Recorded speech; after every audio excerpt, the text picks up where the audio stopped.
probably beginning to sound like a broken record at this point, talking about comparison and all of that, because if you're a normal human being, I'm pretty sure you've experienced jealousy or envy at one point in your life. Or rather say envy, not jealousy actually.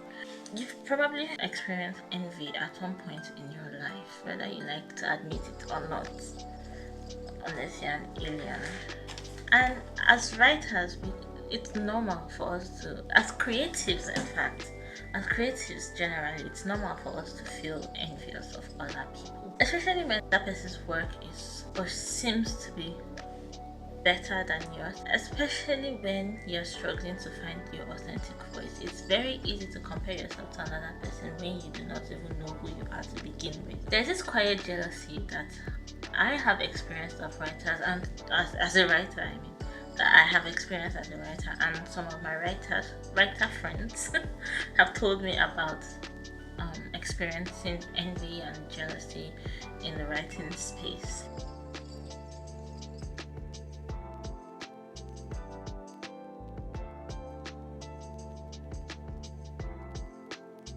Hello, thank you for straying all the way to my video today. I hope you enjoyed the video.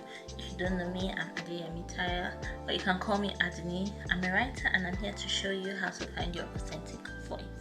One of the reasons why a lot of writers tend to feel envious of other writers, especially the more successful writers or writers who are true to themselves, is that when someone shines brighter than you or seems to shine brighter than you, we can view it as a form of rejection. It could feel like people admire that person more than they admire you, or people are more in love with that person's work than they are with yours. So it could feel like a form of rejection, like, why not me? Why can't I get the attention that this person is getting? Why can't I, get the audience like this person is getting? That's why in my previous video, I believe I talked about separating your identity from metrics, because when you write and you haven't found your target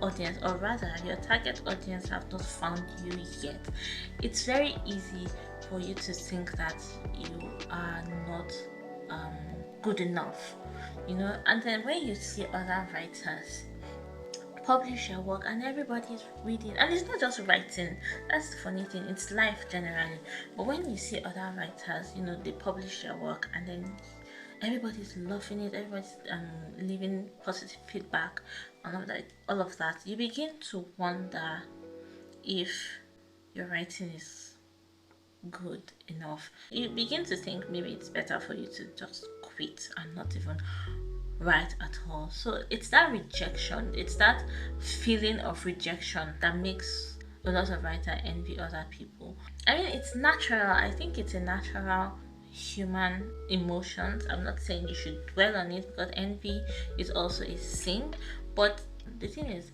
the temptation of envy is very, very natural, and it's more common than you think. Especially if you grew up in an environment where you were compared to other people a lot, this can make it very difficult as a writer, as a human being, to see other people shine and be happy for them.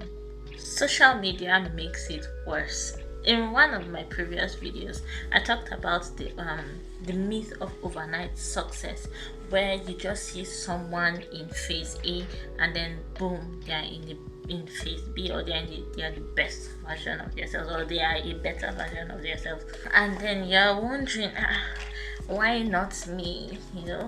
Social media has that effect on a lot of people.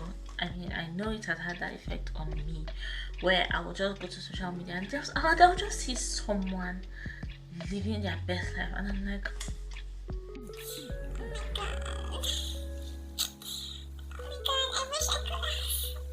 so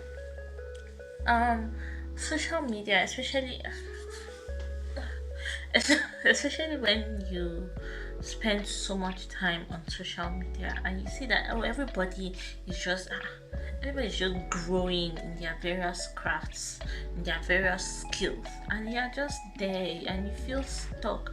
It's very common for you to become envious in cases like that. The best situation, now the best solution for this situation is to go on a social media break. Leave social media. If you have to delete the apps, delete the apps and focus on yourself.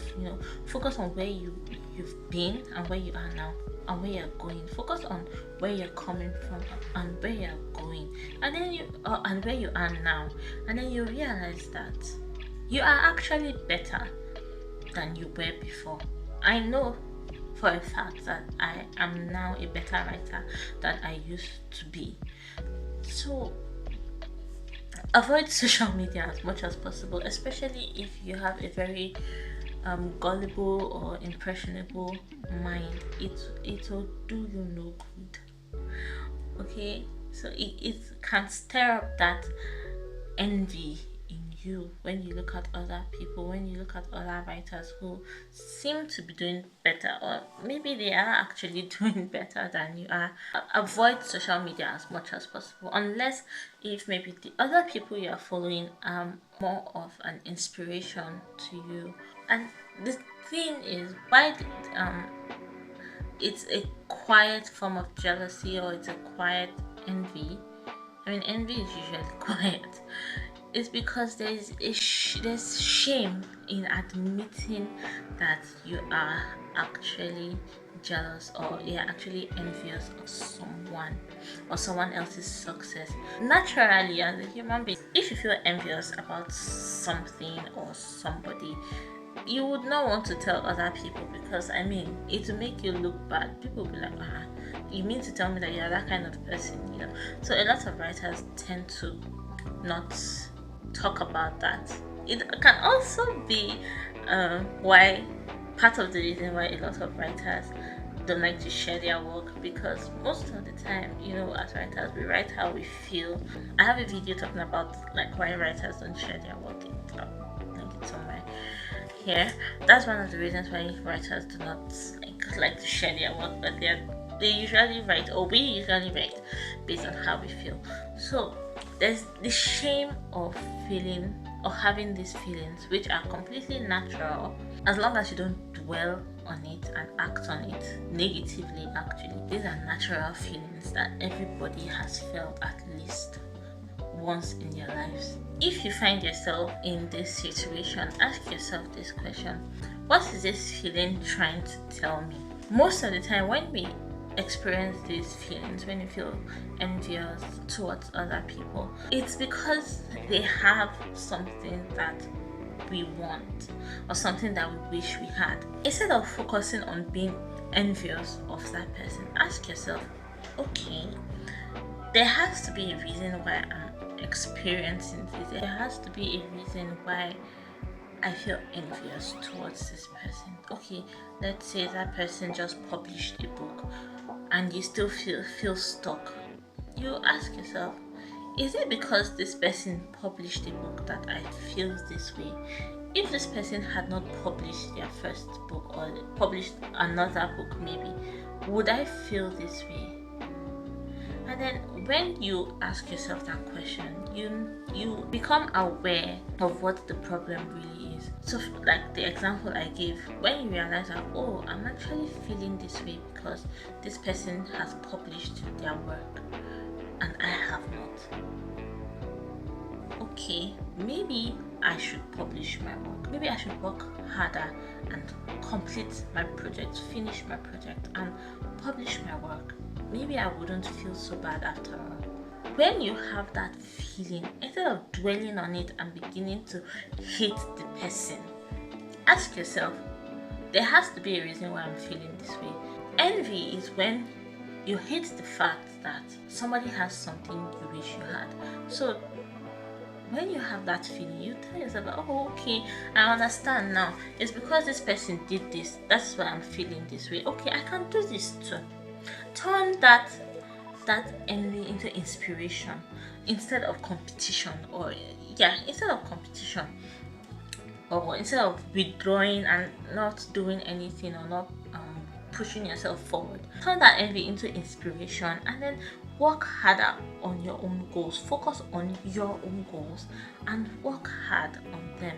When you do that, when you apply discipline and hard work, you would reach that goal. And then when you get there, you realize, oh, it wasn't so hard after all. Imagine just wallowing in your envy and not doing anything. You'll become a bitter person. And when you become a bitter person, you will not even have the energy or the motivation to become a better person or to become the best version of yourself. So when you have that feeling, turn it into inspiration and see what would happen. At the end of the day, when you find yourself in this situation, don't beat yourself up for it too, because most of the time that's like this, the whole shame aspect of feeling shameful about this feeling. No, it's natural. It's normal to feel envious about other people. The only thing, or the thing that you have to do differently is to make sure that you use that feeling, that envy, as inspiration. Quickly turn it into inspiration and work to be the best version of yourself. Don't dwell on it, don't focus on it, don't allow it to consume your mind. Okay? Thank you so much for watching this video to the end. I hope you enjoyed it. Don't forget to like, subscribe, and leave a comment in the comment section below. I'll see you in my next video. Don't forget to stray from the norm. Bye!